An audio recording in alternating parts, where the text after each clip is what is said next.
If you have a PC and you will like it to be faster, here are 3 tips for you. The first tip will make your PC perform as best as possible. On your keyboard, click the Window button plus R. Type in sysdm.cpl and click OK. Then click on Advance. Under Performance, click on Settings. Then change this to Adjust for best performance. The second tip will assign more processors to your PC. On your keyboard, click the Window button plus R again, but type in msconfig and click OK.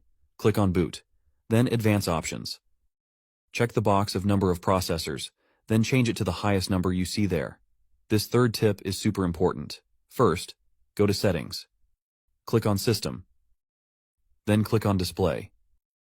Scroll down and click on Graphics. Then change default graphic settings.